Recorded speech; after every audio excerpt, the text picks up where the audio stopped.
Hey guys, how's it going? This is the Ball Metal Nerd coming at you with another wonderful video. In this one, this is going to be a video review of an item, and you can probably figure out what the item is by the title of the video, as well as what you're seeing here. It, of course, is going to be a wonderful keyboard, and this is, quote, the unboxing. It didn't come in much sort of packaging. It came wrapped up in this lovely material here. I know, I kind of gave it a little bit of the money shot before. It came with this wonderful quick start guide, and it came in this extremely plain box from Amazon. No real fanfare to speak of. So, huzzah, right? And the reason I got this keyboard is, let me go ahead and lower the camera. My old keyboard that I was using, that I had used for a long time, it was just a standard El Cheapo throw-in keyboard that came with a Gateway 2000 computer back in the day. It was still PS2 connector and everything, not USB. So, but even though it was a cheap-ass keyboard, it was really nice. It had a nice big faux leather armrest on it. Had pretty good key feel. I actually really had a lot of media buttons on it. I just really enjoyed that keyboard. Unfortunately, the wire basically broke on it, and so hence stopped working. So I said to myself, well, let's check out a mechanical keyboard. I've heard tons and tons and tons of good things about mechanical keyboards, so I decided to get this Rottay mechanical keyboard that costs about 38 bucks on Amazon. And just for comparison's sake, here it is. And here is the temporary keyboard I've been using, that I've had laying around. And the only reason I'm not just using this as my full-time keyboard, this is a Microsoft, what's the exact model? It is a Microsoft Digital Media Pro keyboard, is because one of the, this piece is missing, so I can't prop it up. So that means it lays flat. That means typing on it for long is not fun. It hurts your wrists if you type on it for long. So this was definitely just a stopgap to use until this other keyboard got here. But it served its purpose, and it's going to go back in the storage as soon as I'm done with this video. To be used basically as a spare in case it's needed.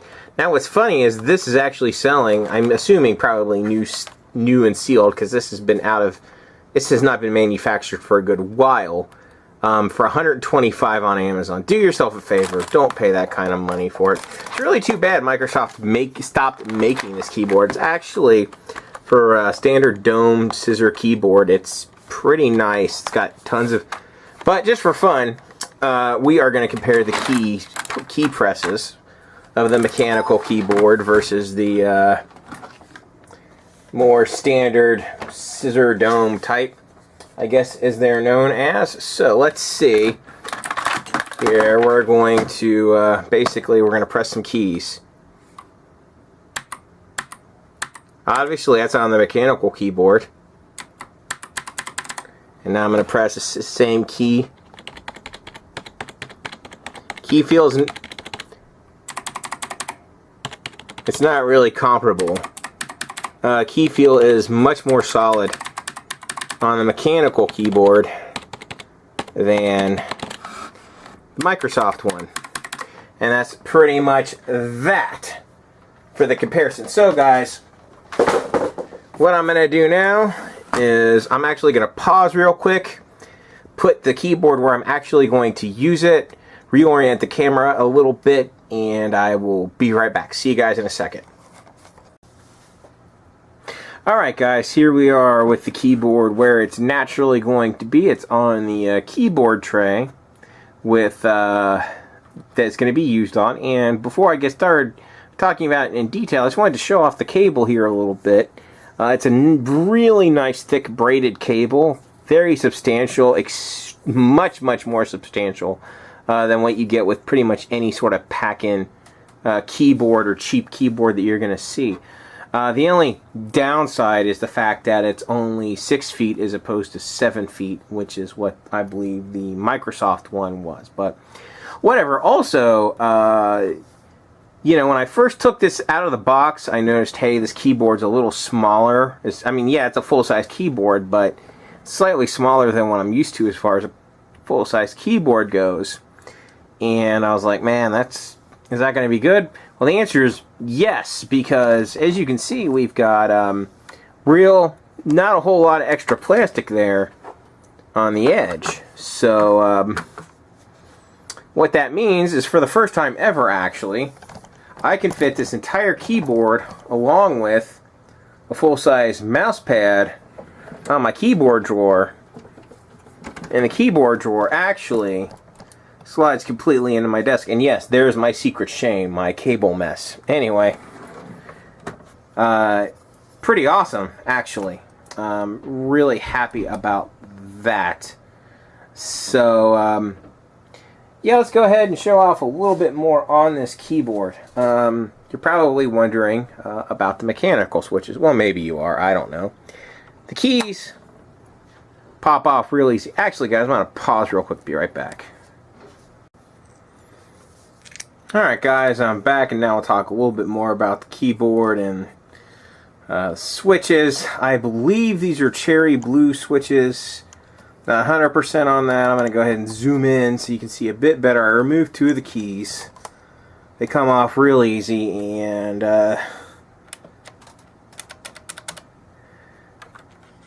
hooray, right? And they all, of course, got individual switches on them. And, of course, now we're going to talk a little bit about the light up feature of the keyboard. Obviously, right now, the backlight is not on, and you can still read the keys. So let's go ahead and flip it on, and it looks like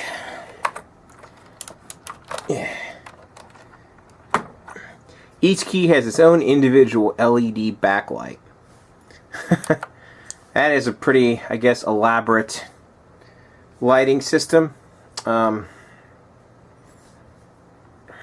I don't know long term, of course, how well they're gonna last. And the keys go back on real easy, obviously. You just kind of push them back down, and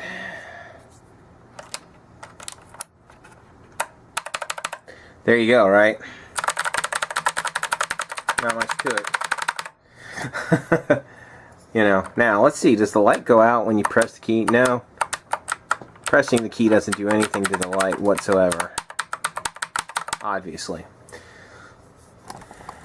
So I'm going to zoom out a little bit, that way you can just kind of see the base lighting of this thing.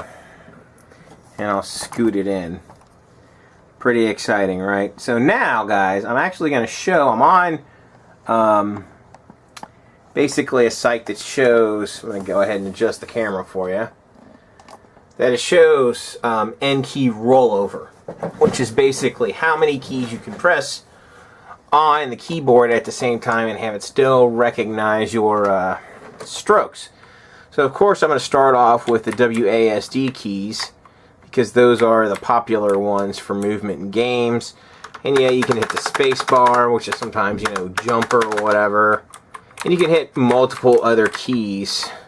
Now you can't hit infinite keys though, because it does stop at some point.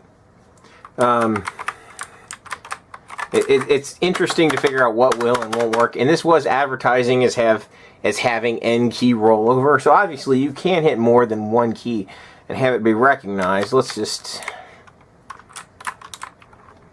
I mean, oh crap. That's my bad there. So anyway,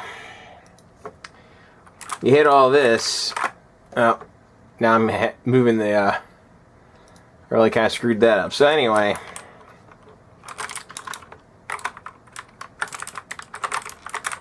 you can hit a bunch of keys at once. Maybe not all of them, but a good chunk of them. So anyway, whatever. I hope that gives you, you know, some small idea of the capabilities of that. But now, what I'm going to do, guys, is pause again real quick. I'm going to turn off the lights, and then we're going to kind of go through the backlight options for this thing and talk about it and have some final thoughts on the keyboard.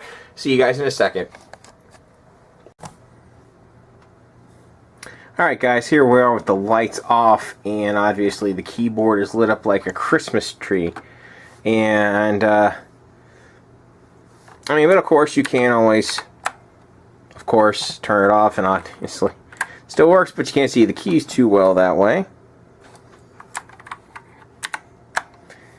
And it seems to have basically two general levels of brightness. I think that's fully bright, semi-bright, off. So we're going to leave it at its brightest, obviously. You also, well, those are like the quote modes, right? That's the standard mode. Oops. That's the second mode. Oh, wrong button there. Let's see what this does.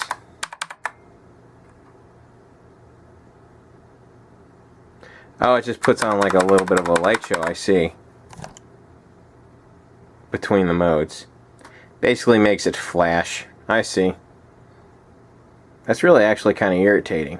But, I guess that's an option if you want it to flicker on and off. Personally, I'd rather just have them be on or off, not really flickering around. And you can adjust the brightness this way. So I guess that's kind of on the dark side, and that's on the brighter side. Thrilling, right? It doesn't have tons of lighting options, but I really don't care about how fancy schmancy you can get with the lights. The lights are just, in my opinion, a quote, nice feature to have. Now, I don't know long term, obviously, how long the backlight LEDs are going to last in this thing. Hopefully a while. But, you know, if they do go out, it's not like the keyboard's not usable. It's perfectly usable even without the backlight on it. It's just, in my opinion, honestly, a nice bonus at this point. I mean, I do think it looks nice there in the dark. That looks pretty cool in my opinion. You know, I'm liking it. It looks real nice. And you know, and I'm curious. I don't know if it'll go through, like, let's say a shutdown and reboot. Let's test real quick. We'll do a shutdown real quick and see here if the keyboard lights back up when I turn the computer back on. I'm just going ahead and do it in a shutdown real quick. Just a question somebody might ask, so I figure I might as well answer the damn question. Lovely doing this in real time, right? Okay, computer is off. Let's go ahead and power it back on.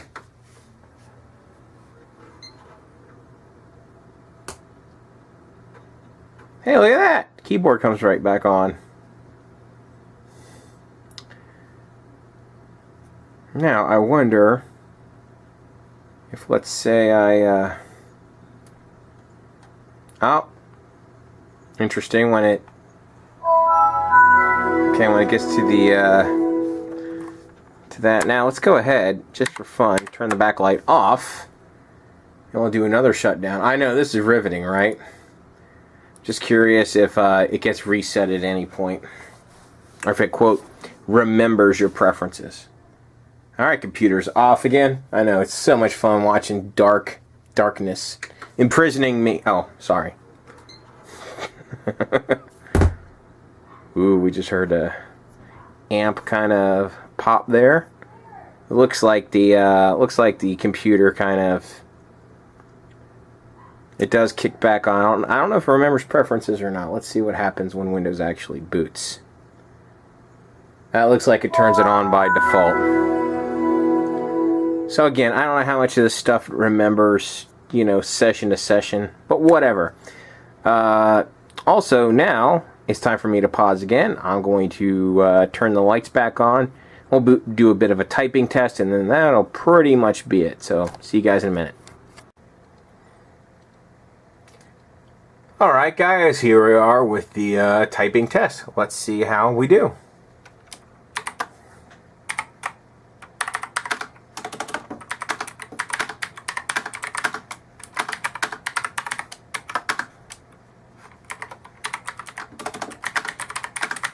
It doesn't help me type any better.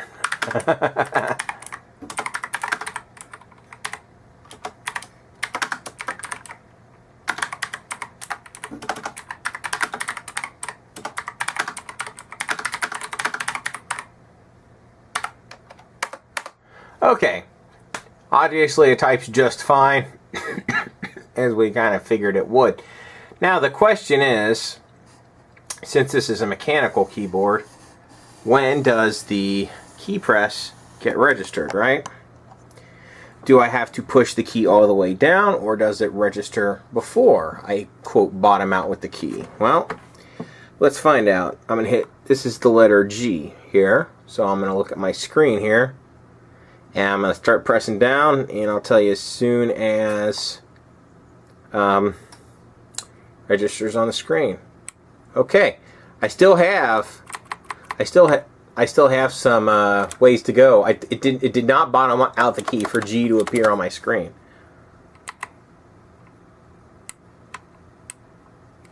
Yeah, I still definitely have some bottom out. So let me go ahead and show you guys. In fact, it's hard for me to show the screen at the same time I show the keyboard. That's going to be a challenge, right? So basically, I'm pressing. If I press G, I'm going to press very gently. And then I have, it's maybe about, I'd say 3/4 of the way down the travel. Once about 3/4 down, it registers the key press. And of course I can press down more if I want to, but I don't have to bottom out the key. And let's see when the click is actually audible.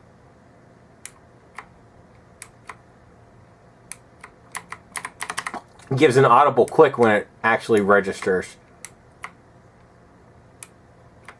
Because you can still bottom out after the click as well. And that's really the nice thing about mechanical keyboards. Go ahead and lower the camera one more time. You can be, with practice, it's going to take me some practice I guess, extremely precise with these keyboards. You know, not to mention the fact that they're much more durable in general than you know, standard dome scissor keyboards. Let me go ahead and see if I can kind of hold this up for a better view for you guys as I talk about it. But overall, I really like this keyboard so far, and $38 I think is a really good value for what you get. Of course, there are more, you know, expensive keyboards out there. You can spend upwards of a few $100s on a keyboard if you really want to. Or you can go the other direction. You can buy, you know, a $5 keyboard somewhere and get a really cheap keyboard. And those are okay. I mean, they'll do the job, but they're not as nice of a typing experience. Personally, I think on this one, the keys feel absolutely great. I really like the key presses on this. You know, awesome. So anyway, that pretty much wraps this up. As always, if you enjoyed this, thumbs up. If you hated it, thumbs down. Share, subscribe, all that fun stuff. Thank you so much for watching. I'll catch you guys next time.